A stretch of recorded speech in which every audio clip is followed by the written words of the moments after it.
नमस्कार, आप देख रहे हैं खबर दोपहर में। हूं आपके साथ अलीम अतहर। बुलेटिन में पहली खबर राजधानी पटना से है, जहां पुलिस और मद्य निषेध विभाग की टीम ने शराब तस्करों के खिलाफ बड़ी कार्रवाई की है। पुलिस ने जेपी सेतु पर वाहन चेकिंग के दौरान 2 कारों से भारी मात्रा में शराब जब्त किया है। पुलिस ने 5 शराब तस्करों को भी गिरफ्तार किया है। शराब तस्करों ने पुलिस को चकमा देने के लिए अपनी कारों पर प्रेस का स्टिकर लगा रखा था, जबकि गिरफ्तार किए गए लोग ना तो पत्रकार हैं और ना ही प्रेस के किसी कार्यालय से जुड़े हुए हैं। क्या है पूरा मामला, जायजा लिया हमारे संवाददाता संजय कुमार ने। बिहार में शराबबंदी कानून को सख्ती से लागू करने के लिए पुलिस हर संभव कार्रवाई करती है, लेकिन शराब तस्कर नायाब तरीके अपनाने लगे हैं। एक बार फिर से शराब तस्करों ने पुलिस को चकमा देने की कोशिश की है।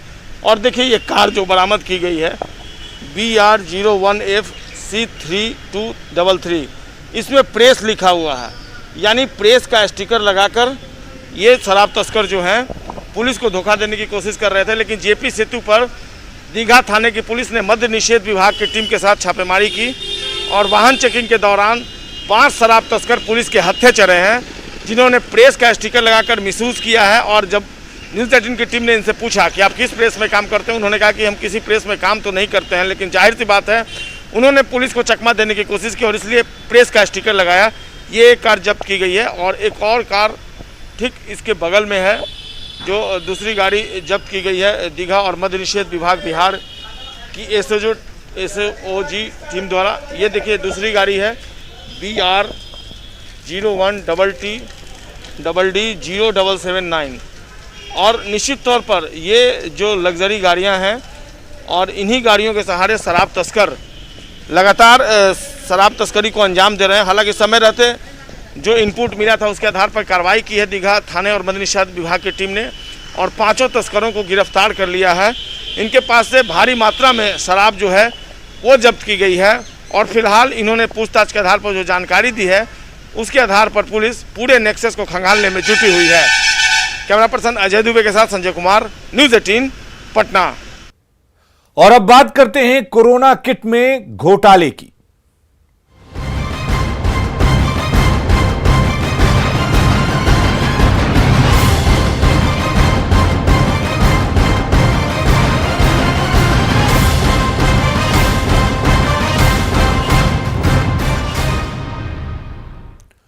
मुजफ्फरपुर में कोरोना जांच में बड़े घपले का पर्दाफाश हुआ है। एंटीजन किट की कालाबाजारी उजागर होने के बाद गठित जांच कमेटी की रिपोर्ट में चौंकाने वाले आंकड़े सामने आए हैं।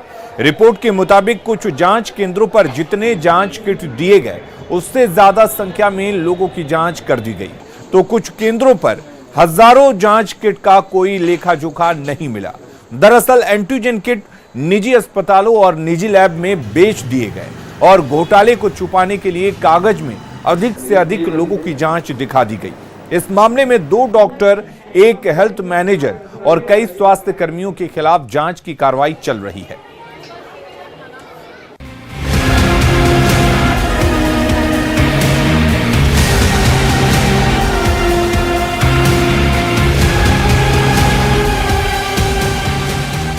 मुजफ्फरपुर में कोरोना जांच के डाटा में हेराफेरी का बड़ा खेल उजागर हुआ है। यहाँ पहले एक एंटीजन किट के कालाबाजारी की खबर आई थी और उसमें 4 लोग जेल गए थे। उस कालाबाजारी की जब जांच हुई तो पता चला कि एंटीजन किट का बड़ा खेल हुआ है और उनकी कालाबाजारी हुई है।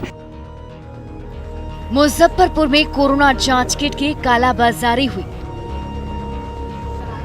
और घोटालों को छिपाने के लिए आंकड़ों की बाजीगरी का बड़ा खेल हुआ।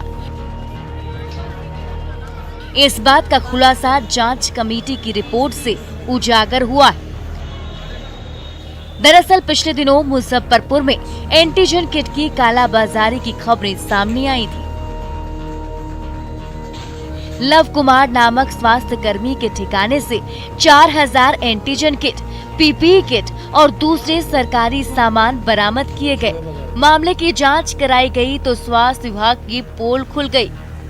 दरअसल टेस्ट किट और दूसरे सामान निजी अस्पतालों और निजी जांच घरों को बेच दिए गए और घोटालों को छुपाने के लिए जांच का फर्जी डेटा तैयार कर लिया गया। इसके लिए कोरोना जांच केंद्रों ने जांच किट से ज्यादा की जांच रिपोर्ट बना दी। कुछ केंद्रों पर तो हजारों जांच किट का हिसाब ही नहीं मिला। देखिए किस तरह ये घोटाला हुआ है।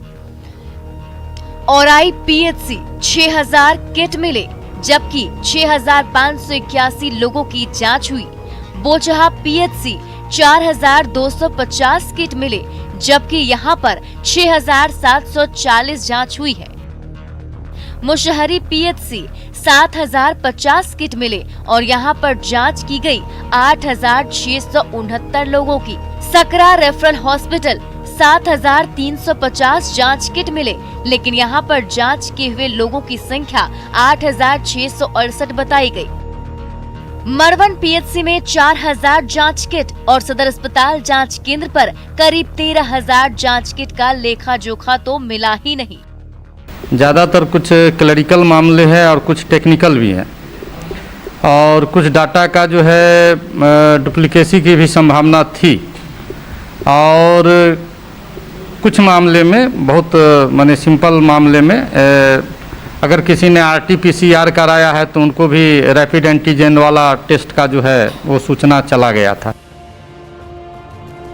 आपदा को अवसर बनाने का खेल इतना ही नहीं है। कोरोना जांच में लाभुकों का मोबाइल नंबर लेना होता है, जिस पर उन्हें रिपोर्ट दिया जाता है। जांच रिपोर्ट में 8231 लोगों के नाम के आगे मोबाइल नंबर के नाम पर 0000 दर्ज किया गया है।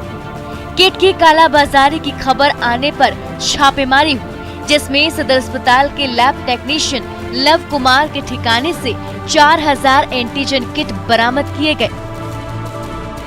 इस मामले में 4 लोगों को जेल भेजा गया। मामले की जांच हुई तो जांच कमेटी ने इन गड़बड़ियों को लेकर कठोर कार्रवाई की अनुशंसा की है। कार्रवाई के घेरे में 2 प्रभारी मेडिकल ऑफिसर, 1 हेल्थ मैनेजर, कई लैब टेक्नीशियन हैं। 3 कर्मियों को नौकरी से निकालने की भी तैयारी चल रही है। पुनः बता देता हूँ, लव कुमार हैं और आनंद मुकेश हैं, दीपक कुमार हैं। इन तीनों को सेवा से मुक्त करने का जो है हमने अनुशंसा किया है। कुल मिलाकर ये खेल ज्यादा लोगों की कोरोना जांच रिपोर्ट दिखाकर सरकार की आंखों में धूल झोंकने और बाजार में बेचे गए किट को छिपाने के लिए किया गया। लेकिन जब मामले की जांच हुई तो स्वास्थ्य विभाग में हड़कंप मच गया। पिछले दिनों एंटीजन किट बाजार में बेचे जाने को लेकर एक कर्मी के घर से बड़ी संख्या में किट पाए गए थे। उसके अलावा जेल भी गया था। तो गड़बड़ियों की जो श्रृंखला पहले से चल रही थी, ये धीरे धीरे उजागर हो रही है और इसमें कार्रवाई भी की जा रही है। सुधीर कुमार, न्यूज़ 18 मुजफ्फरपुर। सुधीर कुमार, न्यूज़ 18 मुजफ्फरपुर।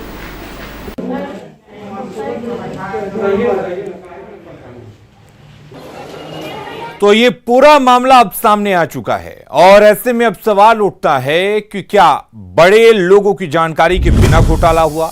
क्या इस घोटाले की जानकारी जो बड़े लोग थे, जो जिम्मेदार थे, उनकी जानकारी में था? क्या सिविल सर्जन को नहीं थी इस घोटाले की जानकारी? क्योंकि सिविल सर्जन को हर चीज का हिसाब किताब रखना पड़ता है। क्या सिविल सर्जन की जानकारी के बिना ही घोटाला हो गया? तो ये तमाम सवाल हैं जो न्यूज़ 18 उठा रहा है। अगली खबर मुंगेर से, जहां पर अपराधियों का मनोबल इतना बढ़ गया है कि अब वो खुलेआम मुखिया तक को धमकी देने लगे हैं। मामला बेलाडी पंचायत का है, जहां के मुखिया विजय यादव को धमकी दी गई है।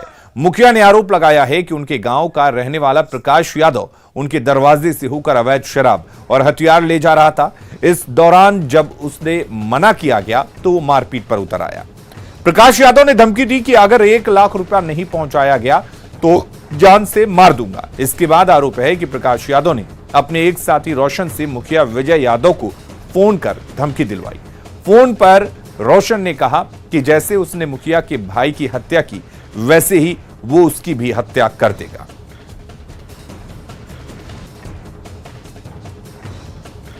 चलिए अब आपको सुनाते हैं धमकी भरे उस ऑडियो की एक छोटी सी क्लिप। हाँ विजय बोले छो, मैंने प्रयास लिखी रोशन उन्हें प्रयास रोशन बोले छे जे 2 मर्डर कर ले छे, तेसरा मर्डर तोरा नंबर छो। अरे बताबो जा हमरो तो मर्डर करबा। हाँ तो ठीक है, हम तैयार छे मरे ला। एगो भाई तोरा मारल छो ना तो दूसरा मारी में किस केना क्यों हुई से हां एगो भाई तोरा मार लियो ना तोरा मारी में किस हुई से अच्छा अपने को ना हां जेलवा से अभी अइले न छै और फिर उसमें जेल जाके पूरा नंबर लगी इसको। अच्छा हेलो हाँ विजय बोले छो हमने प्रजा ले रोशन हमने प्रजा रोशन बोले छिए जे दू मर्डर करले छिए तेसरा मर्डर। तो किस तरह से अपराधी खुलेआम धमकी दे रहे हैं, इस ऑडियो को सुनकर अंदाजा लगाया जा सकता है। इधर मुखिया विजय यादव ने थाने में एफआईआर दर्ज कराई है, जिसमें प्रकाश यादव के साथ मनीष यादव और रोशन यादव को आरोपी बनाया गया है। हालांकि मुखिया ने प्रशासन पर इस मामले में लापरवाही से जांच का आरोप लगाया है। तीनों आदमी क्रिमिनल है। प्रकाश यादव मेरे गांव के ही आदमी है, मनीष यादव और रोशन ये तारापुर लपटोलिया के हैं।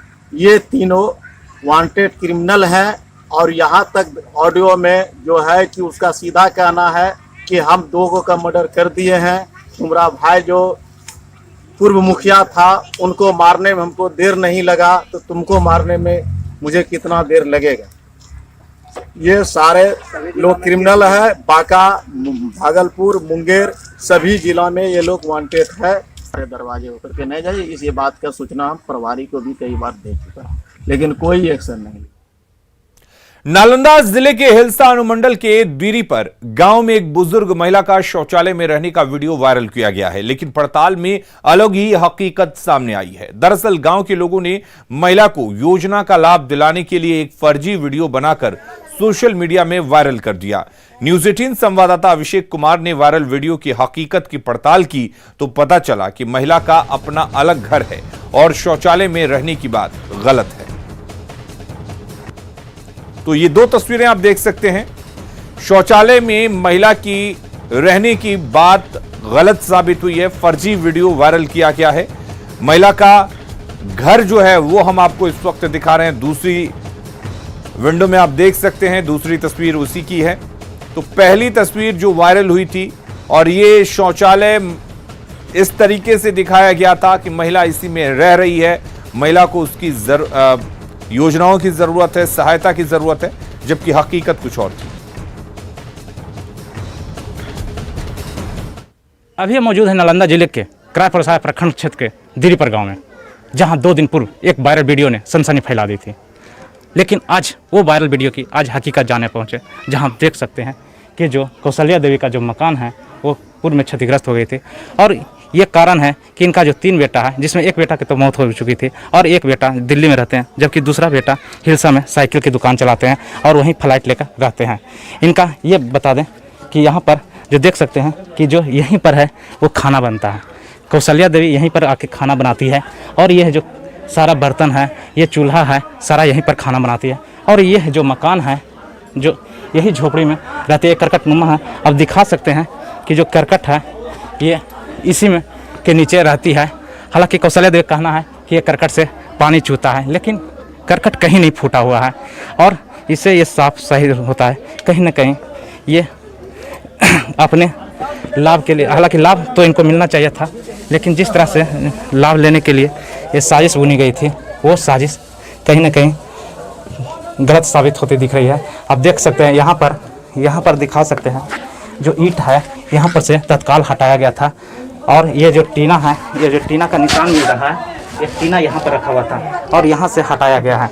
यहाँ पर जो यह चौकी है, चौकी दिखा सकते हैं। यहाँ पर देखिए, यहाँ पर लाइट है, ये जो ढिबरी है यहीं पर रहती थी और यहाँ पर लाइट जलता था इनका और इसी में गुजर बसर करती थी। ये जो छोटी सी कमरा में, इसमें देख सकते हैं ये जो चौकी है, ये चौकी पर ये रहती थी और यहीं पर सोती थी। लेकिन 2 दिन पूर्व ये जो जलावन है ये शौचालय में रखी हुई थी और वहाँ से यहाँ उठाकर वो मकान के लिए, सिर्फ मकान के लाभ के लिए या अपना इस तरह से ग्रामीणों के द्वारा जो राजनीतिक है उसे यहाँ पर ये किया। ये देखिए मच्छरदानी है, सारा व्यवस्था इनका है, लेकिन ये शौचालय में रहने को जो बताया जाके मजबूर है वो साफ दिख सकता है। यहाँ पर और दिखा दें कि किस तरह से यहाँ पर बता देते हैं कि ये जो है यही शौचालय है और यही शौचालय में देख सकते हैं कि ये शौचालय में ये रहती है, बताया जाता है कि यहीं सोती थी, लेकिन कैसे सो सकती है, ये सवालिया निशान है।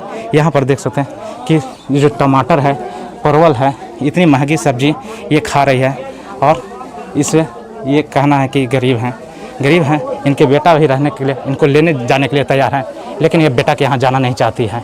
अब हुआ रहे लकाउ ठन के एकरा में कह रात भर का मच्छर नोच के खो बड़ी तकलीफ रहा अब हुआ नहीं रहा झोपड़िया में, झोपड़िया के कर है ये झोपड़िया रहे हमरे बेटा था पहले के ओन्ने हाली घर में बेटा अब वो गिर गए ओन्ने तर टुकड़ा टुकड़ी जरी मानी जौट पौट सब सारी और दे के आए तटी टून मच्छर से रहा हर गई। तो जैसा देख सकते हैं कि इनका कहना है कि मेरे पास 4 कट्ठा ज़मीन है, इसके अलावा कई और ज़मीन है, लेकिन इनके बेटा ले जाने के लिए तैयार है, लेकिन जाना नहीं चाहती है। और यही कारण है कि आज ये इस झोपड़ी को छोड़कर ये शौचालय में जो बता रहे कि हम यहाँ रहते हैं, लेकिन हकीकत कुछ और बयां कर रही है। नालंदा से न्यूज़ 18 के लिए अभिषेक कुमार। हम जानवे नहीं करते हैं, ये तो गांव घर को सबको लेके अपना वीडियो बनाया, झूठ मूठ को बना दिया कि शौचालय में रख के उसको सब कुछ के लिए कि इसको जगह नहीं है, इसको खाने के लिए नहीं है, इसलिए क्यों लेके वीडियो बनावल गया है। आपके माँ के रहने के लिए जगह नहीं है? माँ को रहने के लिए अलग रूम है, क्यों लेके उसको जगह है ना, उसको कुछ कोई दिक्कत नहीं। अब 3 साल से 4 साल रहा, 3 साल का 4 साल के देखा जाएगा घर में। ऐसे काहे लग किया? कौन किया? अब कौन किया जो हमको तो यही तो पता लगाना चाहते हैं कि क्या तो कौन किया। न डरिए न डराइए, सच जानिए और वही बताइए। मेहरबानी कर अफवाह मत फैलाइए। वैक्सीन ही है संजीवनी, इसे अपनाइए। और यही काम कर रहा है नेटवर्क 18, जो फेडरल बैंक के साथ मिलकर वैक्सीनेशन को लेकर जागरूकता अभियान चला रहा है, जिसका नाम है संजीवनी ए शॉट ऑफ लाइफ। और काम है जागरूकता के जरिए कोरोना को मात देना।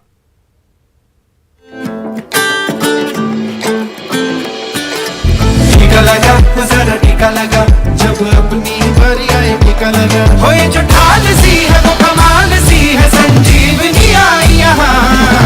टीका लगा जरा टीका लगा, जब अपनी बारी आए टीका लगा। टीका लगा जरा टीका लगा, जब अपनी बारी आए टीका लगा।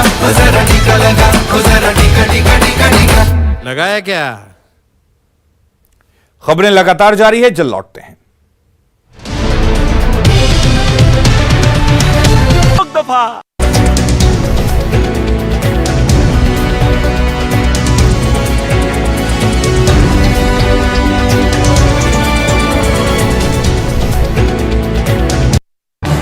इस न्यूज हेडलाइंस के प्रायोजक पेट सफा आयुर्वेदिक जूस।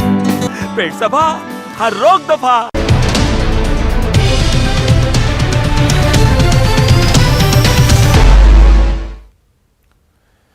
अगली खबर का रुख करते हैं। गिरिडीह में अभियुक्तों को गिरफ्तार करने गई धनवार पुलिस को ग्रामीणों ने बंधक बना लिया। पुलिस की टीम धनवार प्रखंड के गोरहंद गांव पहुंची थी।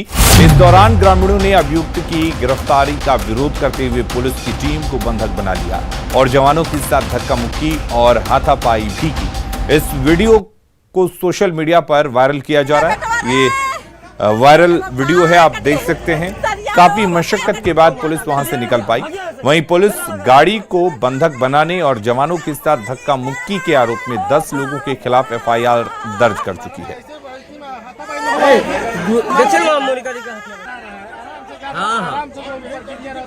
चतरा की खोरी पुलिस को अफीम तस्करों के खिलाफ बड़ी सफलता मिली है। गुप्त सूचना के आधार पर की गई छापेमारी में एक मिनी ट्रक और एक सवारी गाड़ी पर लदा अफीम डोडा जब्त किया गया। इसके बाद बेचने के लिए ले जाया जा रहा था। डीएसपी के नेतृत्व में गठित छापेमारी टीम ने नगवा पुल के पास चेकिंग अभियान चलाया। इसी दौरान मिनी ट्रक और सवारी गाड़ी को पकड़ा गया।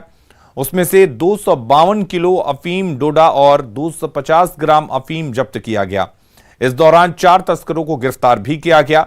गिरफ्तार तस्करों में से 2 पंजाब और 2 चतरा के ही रहने वाले हैं। उनके पास से 3,23,000 रुपए जब्त भी किए गए हैं। साथ ही 4 मोबाइल फोन और सिम बरामद किए गए।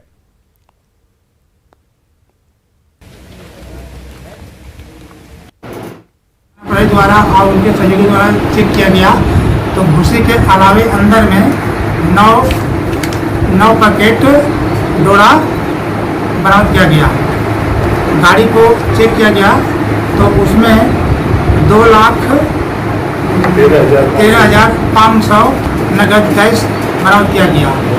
बोलेरो गाड़ी से 1,10,000 रुपया कैश नगद किया गया।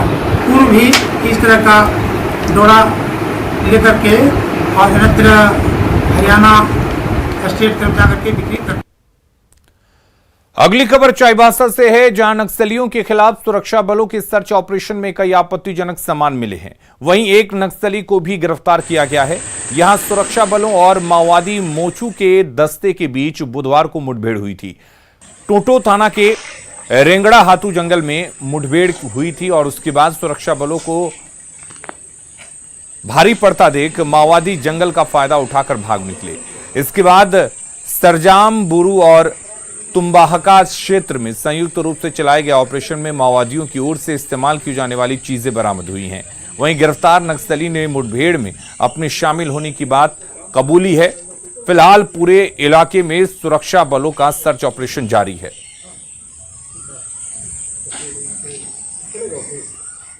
जंगल में एक मुठभेड़ हुआ था जो कोबरा की टीम के साथ से हुआ था। कोबरा की टीम को भारी पड़ता देखकर माओवादी जंगल की ओर भाग गए। इसके बाद सर्च अभियान चलाया गया। सर्च अभियान के द्वारा बहुत सारी सामग्रियां मिली हैं, जिसमें मोबाइल एवं दैनिक उपयोग की सामग्रियां हैं। इसी अभियान के तहत कल एक प्राथमिक आबिल कोड़ा की गिरफ्तारी की गई है। इसके द्वारा अपने स्वीकृति बयान में बताया गया है कि मुठभेड़ के दिन उस घटनास्थल पर वो था और पुलिस की गतिविधियों पर नज़र रखे हुए था। इसने ये भी बताया है कि इसका बेटा एक दस्ता में चलता है। अभी इसको रिमांड में लिया गया है तथा उसका बरतर पूछताछ की जा रही है। साल 2021 अब तक पर्यटन के लिहाज से कुछ खास नहीं रहा और जम्मू कश्मीर की मनोरम डल झील पर भी अब तक बेहद ही कम सैलानी पहुंचे हैं। इन सब के बीच यहां हाउस बोट और शिकारा चलाने वालों को फ्रंटलाइन वर्कर घोषित कर दिया गया है और स्वास्थ्य विभाग के कर्मचारी इस कोशिश में लगे हैं कि इस व्यवसाय से जुड़े लोग वैक्सीन की अहमियत और फायदों को समझें और जल्द से जल्द वैक्सीन लगवाएं। आइए देखते हैं मुफ्ती इस्लाह की ये रिपोर्ट। हम घर घर जाकर ये पता करते हैं कि उन्होंने वैक्सीन ली है या नहीं। हम उन्हें बताते हैं कि वैक्सीन सुरक्षित है और उन्हें जल्द से जल्द वैक्सीन लगवानी चाहिए।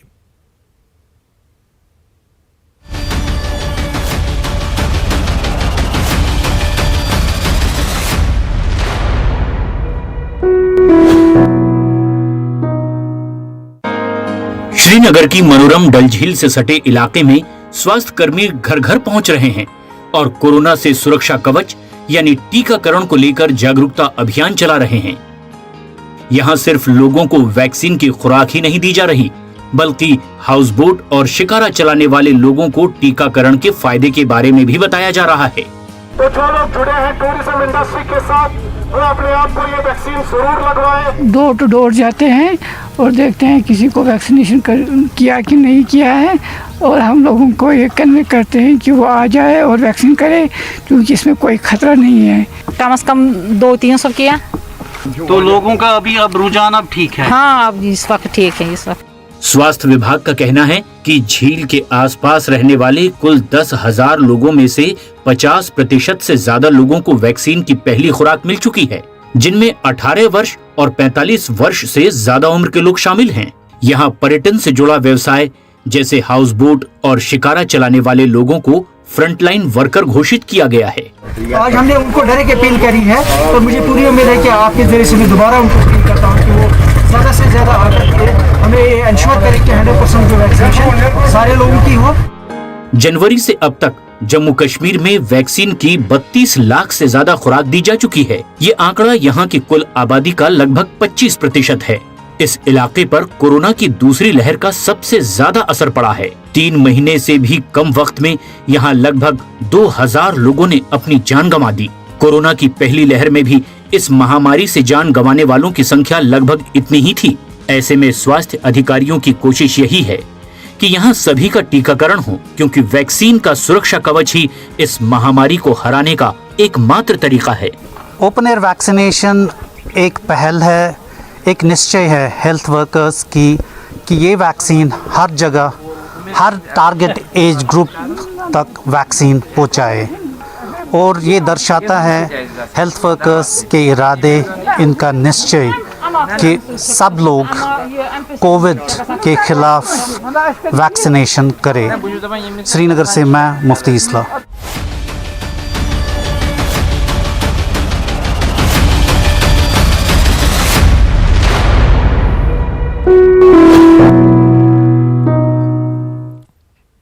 खबरें लगातार जारी रहेंगी, आप बने रहिए न्यूज़ 18 बिहार झारखंड के साथ।